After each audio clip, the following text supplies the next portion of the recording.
side of like picking on the priority, I think Blam has a point as well. Yup! Oh my goodness, we came to a point that somebody banned out the South. Woo! Okay, day 5. Wonders of day 5. Okay, I stand corrected. They are really respecting this here right now.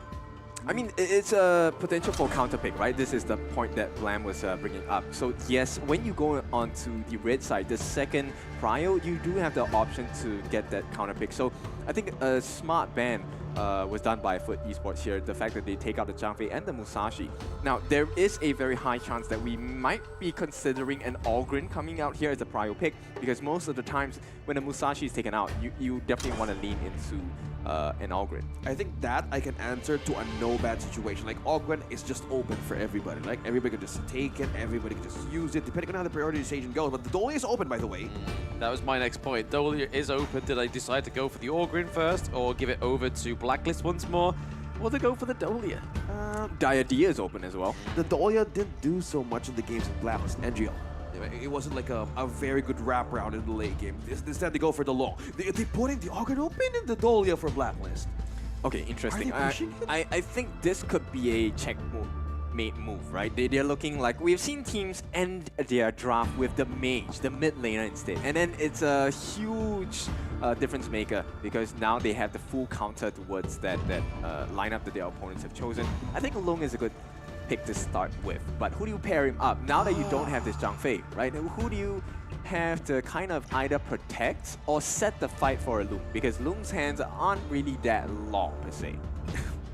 Well, we really had to point that out. And yeah, it's a great way to start, right? Because this two combinations, that Dharma and Yuan, to answer your question back there on who's the smartest one to prioritize the first pick, in the highlights of the day, Yuan and Dharma has been a great initiation start. You have the stun, you have the follow-up, and Blacklist, that was the main problem here. FUT was really confident. Blacklist didn't take the bait, and they take the Ogren and Dolly with them. So resetting the... It's a checkmate, dude. Yeah, like, if you take a look at it right now, they have the option to take a look at two major heroes in the mid. Yeah. With the Dolia Refresh Celestial Melody, you could go for the double Reforged Blades on Ganimo, or you could go for the double finishing stroke with Shangguang as well. And it's a huge burst onto members like the Dharma, members like the Lady Sun. They don't survive these initiations at all. Bro, you're putting so much problems in my head, which is really good for Blacklist right now to answer. They have Gun and Mo, yeah, of course. The question is, do they ban it? I'm gonna go in your head right now. Do they ban it? Because the lane is much more important for the Lady Sun to survive as this guy hits level 4, and this will be a quick question. Short answer, no. I don't think it's worth the ban, right? Because you do have Dharma. I think they place a lot of emphasis and trust into Chami that he will be able to catch the backlines as well. So taking Gun and Mode, sure, you have a huge burst potential, but it's a risk because she is really squishy. A nice combination coming out from Lady Sun is a 2-hit combo. She dies instantly. Oh my god, this is just a problem right now. Like draft-wise, we're looking at the best case and worst case scenario, because onto the bans, respecting the handshake. That is something I did not expect. For 2 games, they saw like FUT try like, no, they're not giving up. And this has become a threat to Blacklist right now. Yeah, it's funny because end of the day, they understand that for FUT Esports, the Ogren can still be a flex pick, and it does wonders against the Dharma as well. So at this point, they could mess their brains up. You know, maybe they could go for a Levi. I would love to see a Levi right now. Yeah, we've been waiting for like new picks right here on HOKC. So far, we're sticking in the most closest scenario of a hero pool from the teams similar in matches that we've seen from day one. I believe this is the time to open up some new page of the book, or probably stick with comfort. That's 2 things, but this is just really a challenge. But if you want to take this into the next level, go ahead. But so far, Blacks in their mid lane hero, they're not overthinking it. Yep, okay, so they want to play the game according to their style, right? They want FUT Esports to play their game. Let's see if FUT Esports is going to match this pace, or will they say, no, we are going to play our own version of the game. You try and pick up the pace with us. Oh. we're really chasing this draft mind games right now from between FUT and BLACKLIST. This is a very crucial moment, right? Because they need to win this series in order to make it to the cut. Because if they lose this moment, yeah, they really need to have this kind of comfort, this strong meta pick as well to make it over FUT. And they're really taking their time on their last 2 picks here. Pairing up with the Dolia. Oh, okay. The Shangon and the Dolia as well. So no Ganonmo for this one. Yeah, I think it's a good idea either way, right? Shangguan will be able to kind of win out the lane. The moment you hit 4, it's an instant counter towards the Lady Zhen. And any rotations, when you have a better wave clear in the side of FUT, you will be able to make that first rotation that is a threat to Golden Kite on this Lady Sun. And it also removes the chance of this Liempo coming in as a problem because anti-CC doesn't matter, I'm just dealing damage to you. Yeah, I want to go back to my experience comparing to this lineup. Like, I don't know how BLACKLIST would really pull off this Liempo, and how do you guarantee a catch from a Dolia or a Shangguan? Everybody, yeah, I love how they just smile and just clench the fist on who's going to be the best team here.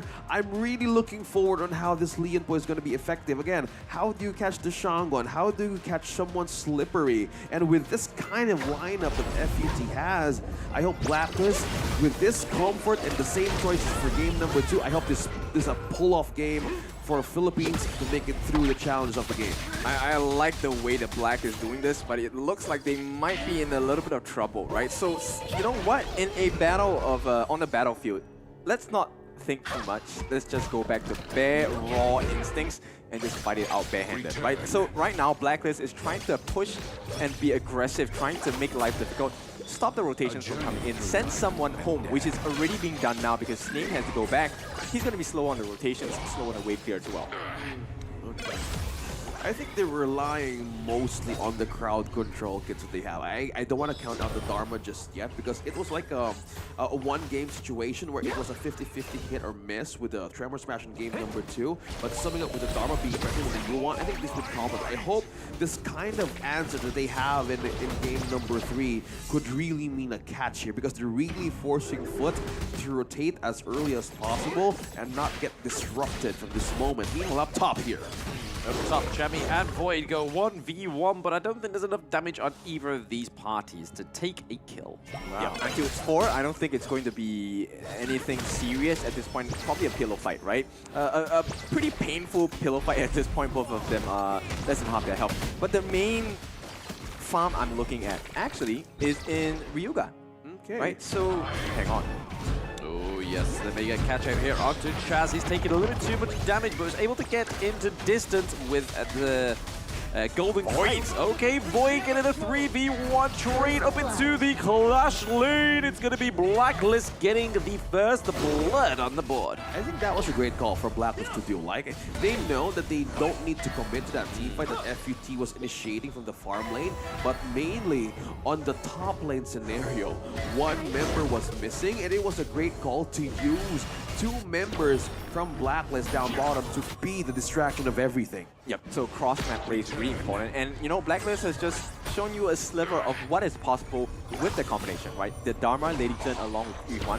If you get the crowd control right, you can wipe out the entire team on the side of FUT Esports. Probably not going to be able to kill 0307 because he will have access into his dragon form, right? So Infinite Bastard is going to be an escape tool, but what can one dragon do against 5 of the members of BLACKLIST? That's the real question. Here. Actually, with that kind of question slowly building in my head right now, either the answer is damage, if they're building it up, Golden Kite and Charge as well, he's not letting go of Golden Kite as soon as possible. Meanwhile, we have a pillow fight once more for 2 dudes who has a lot of life regen. Meanwhile, down bottom, it's just a complete slow read from these 2 guys. They might have made the wrong decision here because now they have to defend the mid and farming is being threatened at this point. 30 seconds to go. They don't want to lose anyone at this point. They have already accumulated a 1,000 gold for the side of BLACKLIST International, and any mistake now by FUT Esports could be a definite one. Yeah, that's where you actually feel Snape here in the farm Void! lane. Oh no. Oh, what's going on? Void's gonna fall down again. Chami 2 getting 2 kills. Wow, Chami 1 just went into the void. Yeah. right now it's looking a bit painful for the side of FUT Esports. This was not what they expected to happen. And once again, neutral objectives going in favor of BLACKLIST. But maybe there's a chance that Lost can come in and steal this. He does have the pass of passing fail. Yeah, they would need really the damage as well. If you're Lady Sun, yeah, have the great setup of 2, half HP. Look at that. Who's gonna get this? Okay, Snape goes in, and we're gonna get the finishing stroke go off, and it is not gonna land onto anyone yet, but the crucial kill fam comes through for BLACKLIST. Chami going in onto Snape. Crucial crowd control ×3. If ×1's not good enough, ×2, it's ×3. That really set up the pace of that team fight. Yeah, Tremor Smash right on point, and that shook FUT to retreat back. And the long can't do so much. 0-3-0-7 did nothing but actually bounce back because they don't have the damage to answer yet. Yep, I like this timing by Chance. It shows the amount of composure he has, as well as game sense, right? He waited for that full ultimate to be dropped down by the Shangguan, so Snape was doing a bit of work. But at this point, he was waiting for all of them to expend their skills so they didn't have escape mechanisms. With the threat of the peel, right? I want to go back to the draft as well. How Snape is very deadly, it's because of the finishing stroke and the Dolia. Good thing like Black was so patient enough to wait for the right moment. As we go back on that replay, it was the moment of the Tremor Smash to shine, because if you did go first, it's like an open playground for FUT to go up against you. Yep, so mechanical skills, I think BLACKLIST are showing off how good they are, right? But there's one marker I'm very interested to see, Chaz. Maybe try to get a little bit more off the taking a bit of damage. He's not going to get fallen down there. He's able to get escaped because thanks to Aaron rotating around as well. I mean, we do see the T1 up into the Clash lane fall. Chaz is now back into the mid lane. Maybe we'll try and see some formulation either around the Overlord or that T1 in the mid lane. Yeah, at this point, you know, Lost, I'm waiting for him to get his Eye of Phoenix. And at the same time, I'm expecting Aaron to rush that Venomous Staff as fast as he can, right? And once he has that Venomous Staff, I think FUT might lose control of this game. Golden Kite takes down Snape. Snape not looking as flavorful on this Shangguan pick.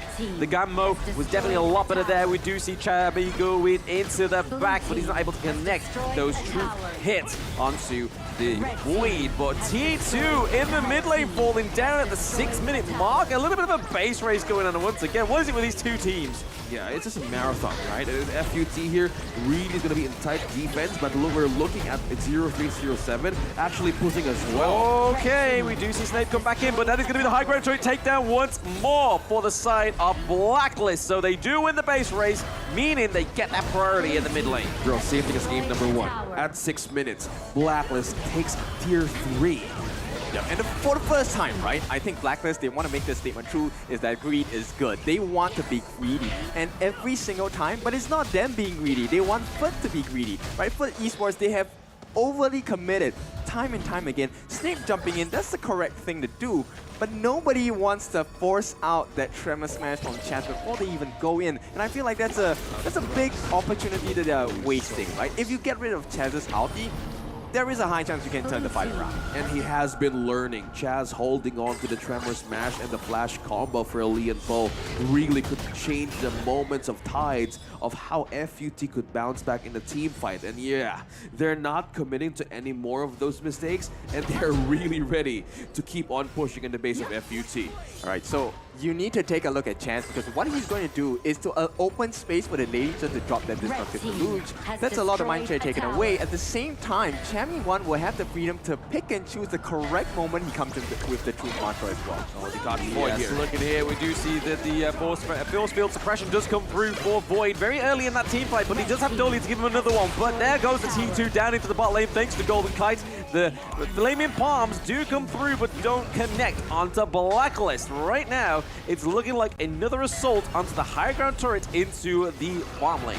Another T3 turret down bottom can be taken by BLACKLIST with the Chami 1 protecting the backlines too. Oh, gotta be careful. Chaz is on the run. The Magma Slam is gonna be there to force them away, but oh, Ryuka gets taken down once more. That is 2-0 trade off to the side of BLACKLIST. They're opening up now. We see that Juicy Lost goes down also, and Aaron is only 0-3-0-7 that is alive. They've just handed them the Game 3 victory. BLACKLIST, welcome to the knockouts! Congratulations to Blacklist International. That was a spicy game, my goodness. And this is where the combinations, the mechanical skills, and the layering has been so important. And Blacklist, what a showcase of the skills they have, both mechanical and synergistic wise. One more time. Jamie won from the back with the Dharma Truth Mantra. All Man, right. come on. He has been doing it so clean.